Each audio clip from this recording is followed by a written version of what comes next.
Arsenal have beaten Club Brugge 3-0 in the Champions League. A must-win for Arsenal to maintain their status at the top of the Champions League. Of course, this isn't Bayern Munich or Real Madrid or Barcelona. It's Belgian opposition, but still away from home. When Arsenal have struggled in recent weeks away from home, just lost to Aston Villa in the Premier League. This was a much-needed win, a much-needed boost of confidence for Mikel Arteta.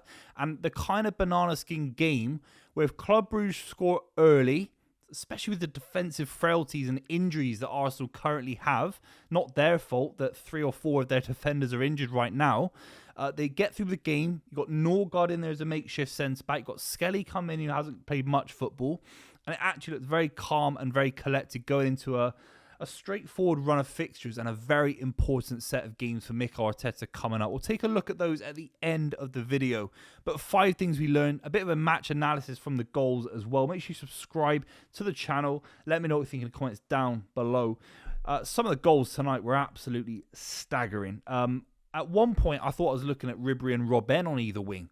I mean, Madueke and Martinelli were linking up, pace, power, driving at the fullbacks.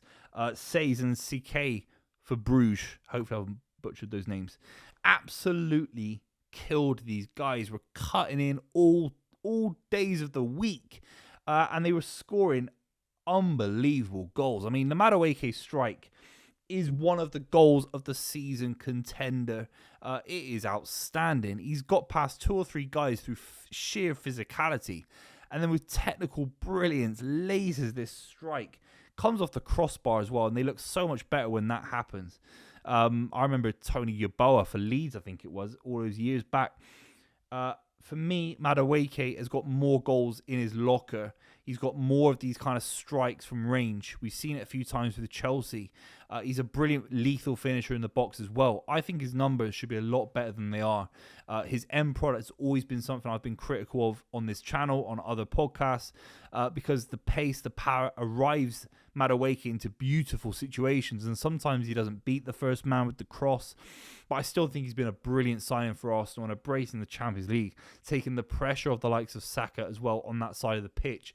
He was absolutely brilliant. The first goal was stupendous. The second one, more of a formality, of course. Brilliant ball from Zubimendi, who was so advanced up the pitch. I couldn't believe what he was doing in that position. Probably got a nosebleed. He was so high at the pitch, Zubimendi. Unnatural to his normal position on the pitch, but it's a brilliant cross, and Madueke taps it in with his head. But the strike is outrageous. It's one of the goals of the season contender, no doubt about it.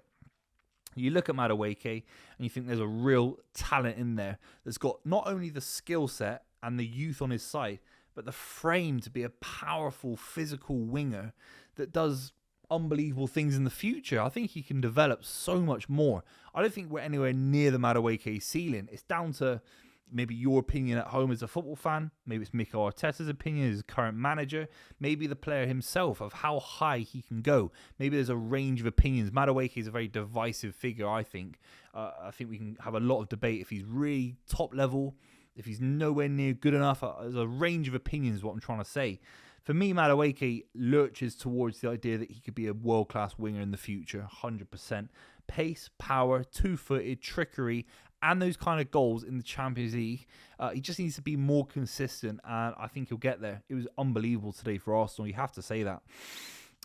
Martinelli makes it 3-0, obviously, after you factor in the Madueke goals in the second half. Nutmegging people, cutting in. It was actually a really hard angle. He gets his whole body around it and laces it into the far corner.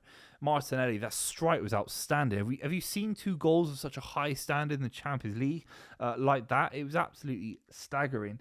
And Martinelli becomes the first Arsenal player to score in 5 Champions League games. He's built for these kind of nights because I do feel that Champions League opposition, obviously Bruges, but you got some big ones in there as well. Bayern Munich, Atletico Madrid, Athletic away from home. I do feel you get a bit more space in the Champions League. Even though sides can be a bit more, frigid away from home. They're trying to shut up shop and keep points. I think Premier League opposition are so much sharper physically that actually a lot of these guys are getting opportunities to run at you. I think they're happy to take shots on some of these keepers as well. I'm not trying to dilute what Martinelli and Madueke did tonight. I'm just saying that I think in the Champions League, you're seeing better form from certain Premier League players that might not be getting these kind of goals. You look at Florian Wirtz for Liverpool that gets these kind of performances under the locker in Champions League nights. And Martinelli, 5 consecutive Champions League goals. It is scary. I think he's actually got a big situation, Mikel Arteta, because the left wing isn't quite set, in my honest opinion. I like Trossard. I think he brings a lot of balance. He's a very smart, agile footballer. But I still think Martinelli brings you explosive pace. I think he can make the difference a little bit more than Trossard. Maybe a better finisher than Trossard on some level, maybe from different angles. Left wing could even be someone like Madueke or Saka. I think if Madueke keeps improving, there'll be a debate about how do you fit both of them in the same side, Madueke and Saka. Do you move Saka to the left, Madueke to the right? It's an interesting one because I think the left wing for Arsenal isn't Eze. I still feel there's a lot of room for improvement for Arsenal where Saka's on one side. You still want to get Madueke in there developing every single week. I think you have to find a way of playing both of them, and including Martinelli, who's been great form in the Champions League. Some really difficult questions for Mikel Arteta at the top end of the pitch, when in reality, at the back end of the pitch, the defence has got no options at all because of injuries. By the way, the Martinelli goal, great little nutmeg as well. Unbelievable techers, you have to say. We saw Norgard come in today. I thought he was decent, actually. Good defensive cover, good rotation. He might lack a little bit of physicality for that position or even experience as a centre-back, but he brings so much calmness and leadership. I actually wonder if Arteta could have used him in certain moments away from home a little bit more. Maybe I'm thinking Sunderland, maybe Aston Villa at certain points. I'm just throwing it in there. I think he's a brilliant footballer.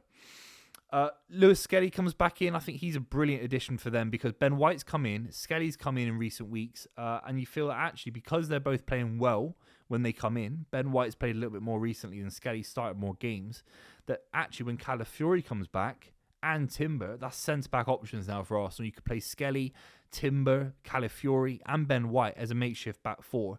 It's a little bit stronger than playing Norgard there for obvious reasons. So I'm just saying I think Skelly's form and Ben White's form allows Arteta a little bit more breathing room in the defensive department. I've talked about Madueke. Again, I think Saka struggles to get back into some of these games. Look, on the weekend, Arsenal got Wolves. Saka comes back for that. Everton, of course.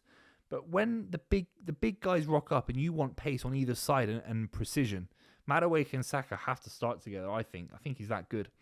And then just a final word on Zubimendi. I thought he was pulling strings tonight. I think Arsenal are so much more defensively solid in these kind of games where they're lacking numbers defensively, major injuries, but they never turn over the ball in silly possession, moments of possession. They never trying silly things. They're not driving with the ball too much. The midfield was calm. It had equanimity today. And that's down to Zubimendi, one of the great ball players in world football right now. He's a metronome, and he gives you that moment in Champions League games to keep up form. It's a big win.